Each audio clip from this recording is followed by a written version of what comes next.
Sarah the Bard. My pronouns are they, them, and welcome to today's video.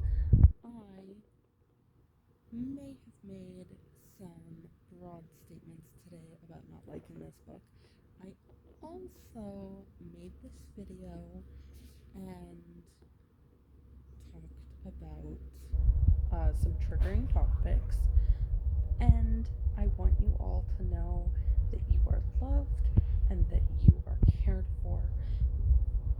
Also, just loop around and make a statement that while this video is being filmed, there are going to be some spoilers from the Midnight Library. Okay, this is filmed in the wrong direction, by the way, so get ready for it to be all wonky and filmed from the opposite direction. Okay, bye. Hey guys, I'm Hero the Bard and welcome to today's video. So it's been a while. I have been around, but today I have a special video for you because all my videos are special. Today I have a book reading. I'm reading The Midnight Library, but you might notice something about this book. Why, is that a destroyed book? Is that a book that I've torn apart? It is. So why is this book torn apart? You might be asking me. You might be like, Hero, what have you done? You've destroyed a book. How dare you? I thought you said you would never do this. I thought you said you cherished all books. You loved them all. Okay, so that's true. I did say that. Wow. Matt Haig has written a lot of books. I did not actually know this, because the only ones I knew about by Matt Haig was The Humans, which is glorious, by the way. So the Midnight Library is a library between life and death, and within the library, the shelves go on forever, and every book provides a chance to live another life you could have lived, to see how things could have been made different by other choices, how things would have been different if you could redo your life's regrets. That's what the back cover says. I'm just gonna read to you what I have in the front flap here. Because that will explain everything about why I have done what I have done to this book, why I have massacred it. September 30th, 2022. This book has caused me 2 panic attacks so far. I'm reading it at the Respite Center. Not gonna tell you the name of it. I will be removing the pages and throwing them away. Redacted. I will be making a wall of these pages. In an act of destruction I have never done to a book. If I was at home, maybe I would make a book page wall. I'm gonna keep the pages and make a book page wall. But, well, I'm away and do not wish anyone to get these pages and start having anxiety, panic attacks, or a depression episode. I will say that part of reading this has solidified that I want to live my life and not just in one place. I want to experience more of the world than just here. That's from reading this much of it. That much.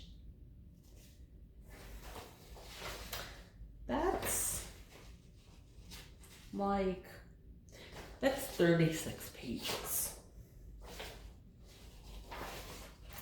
36 pages made me go, that's anxiety inducing and is gonna cause people panic attacks and anxiety. Nope. So we're gonna take the rest of this and rip it to shreds as we read it. So every time I read a page, I'm gonna go, I read that page.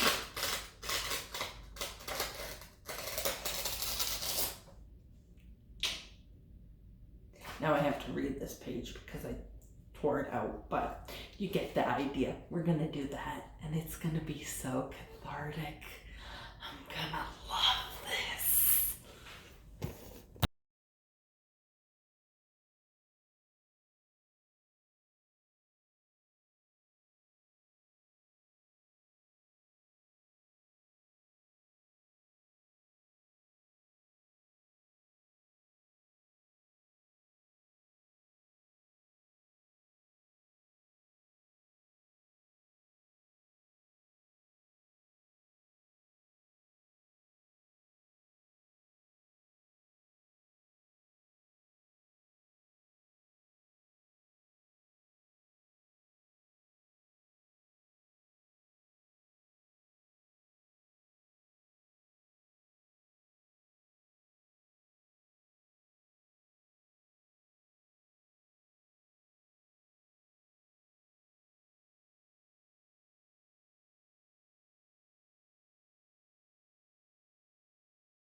Hey y'all.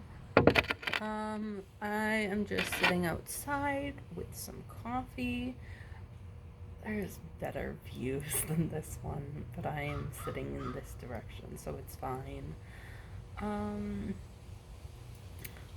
I finished reading The Midnight Library last night, and my view has not changed. I still think it was kind of crappy. Now, let me back that up. So it kind of went exactly how I thought it was gonna go. She tried out like a shit ton more lives, and it did that thing that books do where they're like, blather, blather, blather. She tried on lives where she did this. She tried on lives where she did that. She tried on lives where she did this. And it's just like a paragraph of explaining that she did a whole bunch of things without actually showing you that she did a bunch of things, because it wants to give you a lot of information without showing you it, because it would make the book like 50% longer if it showed you. But it wants to give you that information up front. And then she has a conversation about like, what would my life look like if I had coffee with this dude that had asked me out for coffee once. And she like goes to that life and wakes up in bed with him, and they have a 4-year-old daughter, and she like is like, I love this child. Like almost instantly is like, I love this child. And like she starts to love this life, and she starts to be like, this life is perfect. And she thinks this all the time. Like there's just pages of pages where she's like, this life is perfect, but I'm not the person. I'm an imposter. That's what she thinks, is I'm an imposter.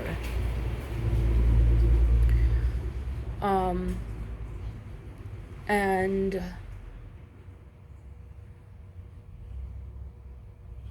it's so sad. It's just like really, really sad, because like I don't personally have imposter syndrome, but I know people that do have imposter syndrome, and they feel that way, you know? And like I have my own insecurities. Like right now, my thought running through my head is I could see my hair on camera, and I was like, "Oh, I have bad hair. My hair is like real wild today," but I have no way of taking care of that. Like nope. My hair just does whatever it wants to do. This bit's fine. It's things on the side. I'm gonna shave those off when I get home. Um, but like, who cares? That's a me thing. No one else. And if you do care, why? Why do you care about me? That's sad. That is very sad. Because there are bigger things going on in the world than a person who lives very far away from you, who makes content on the internet. And if you care about, like, how I look, like, okay, good for you. Yeah, it's the same thing. Someone made fun of me for being fat on the internet, and I was just like, have you never seen a fat person before? Have you never interacted with a fat person before? I don't understand. Okay, good for you. Because, like, yeah, is this news? Breaking news, woman was fat. Person was fat. Man was fat. Like, have you experienced the outside world recently? I'm sorry, sir. Have you experienced the world recently? Anyways, back to this book. So, that's just kind of how it was. Is like, she was experiencing, like, that imposter syndrome of being like, I'm a fraud inside this world, and this isn't my life. It could have been her life, though. And then she ended up leaving it because she went to go see the librarian who should have been alive in that world, who had just died, apparently, like 3 weeks prior. And she went to go see her, and she found out she was dead, and it caused her, like, to panic so much that she was, like, jettisoned out of the world, and the library was crumbling, and she had to go write her own story and, like, live in her own timeline, in her own proper world. And I was like, yeah, that tracks. That tracks real well.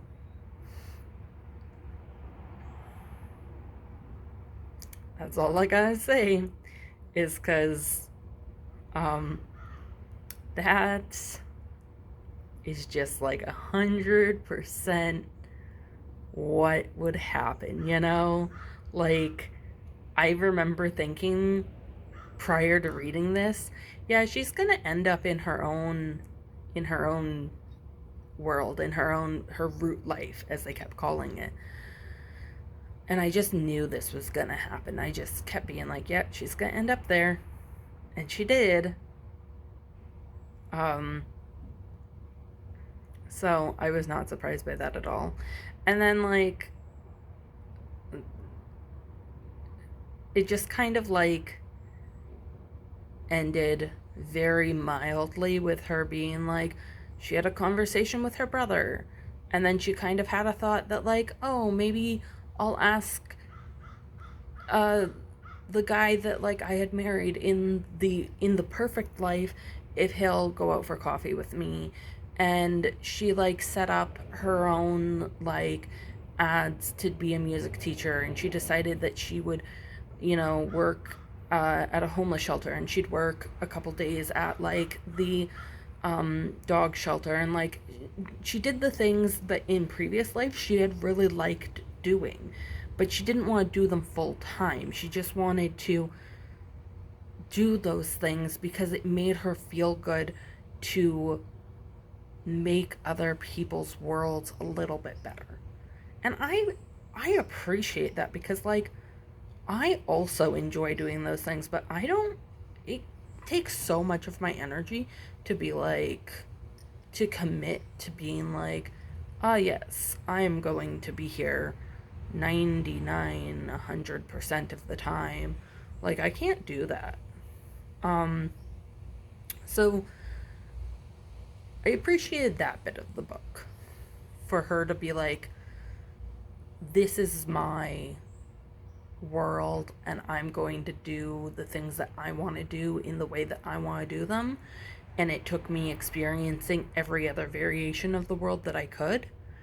Um, that was probably the only thing that I liked about it. Um,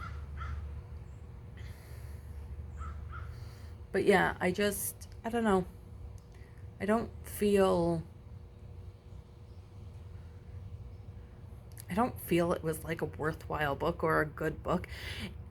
You know that movie that is like the woman puts on the goggles and she sees herself in like fantastical worlds? Like she sees herself in alternate realities and she lives those lives. I haven't seen that movie either because I'm not interested in it. Like, I haven't been interested in it. And so my mom got me this book. And I was like, okay, I guess I'll read it. But, like, I just don't connect with it. It wasn't. And, like, it caused me panic attacks. It caused me anxiety. It caused me to be a little bit depressed. It was not a good read for me. It was not a helpful read for me. And I felt like the author was making a point that anxiety meds made you a failure and that depression meds made you a failure. And I was like, I hate that. That's not true. That isn't true at all. And I hated it, you know? Um